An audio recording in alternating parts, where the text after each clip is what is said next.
Everyone is looking for an edge or advantage in business. How do we win? How do we get ahead? What is the angle that will drive our company's success? But an edge is not just a term for advantage itself. It can also be the place where you can find that advantage. We define edge as the outer rim that frames what you do and separates it quite conveniently from what you don't. Edges are frontiers beyond which something changes. When you proceed beyond this border in business, the main thing that changes is risk. Edges are not necessarily clear. To the contrary, many edges are quite fuzzy. When you look to the horizon, are you always sure where the sea ends and the sky begins? In business, strategy edges are like that too. Rare is the exact definition of how a product is positioned, what value a product delivers, or where different customers give a business permission to play. We argue that opportunity resides in this very ambiguity. If its edges are not well defined, a business can redefine them ever so slightly in its favor. And by staying within this nebulous but familiar space instead of moving to the less comfortable adjacent expanse or beyond, a business can find brilliant new ways to leverage its existing assets. Edges have another interesting property. They are the places where the inside and the outside meet. As such, they tend to be where the action is. In nature, in civilization, and indeed in business, the peripheries teem with the most fascinating interactions.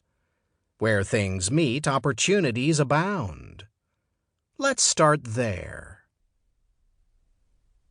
The edge effect.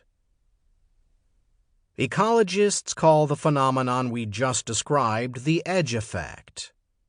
In the 1930s, Aldo Leopold, an American environmentalist, coined the term when explaining why quail, grouse, and other game birds were more prevalent in transitional agricultural landscapes than in single, homogeneous habitats like fields and forests. He posited that the desirability of simultaneous access to more than one habitat and the greater richness of edge vegetation supported a greater diversity and abundance of species. Since then, scientists have given these borderlands a name: ecotones. Eugene Odum, whose classic text, Fundamentals of Ecology, helped to popularize this idea in the 1950s, described an ecotone as an area or zone of transition between two or more diverse communities.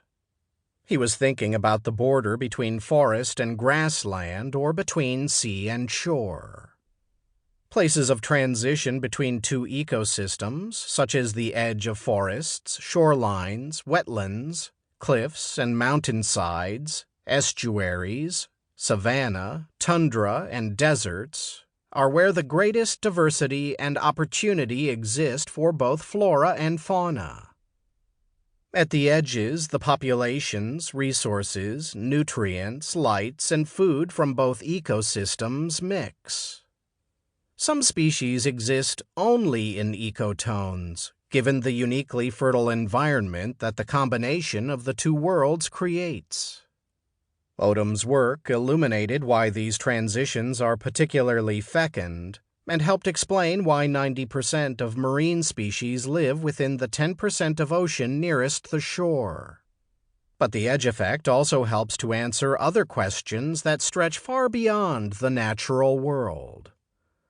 For instance, why is it that 75% of Canadians live within 100 miles of the U.S. border?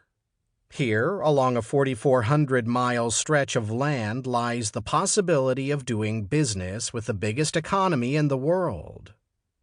Throughout history, people have focused on edges and built ports, literally doors or gateways, to facilitate trade between different communities that exist on either side.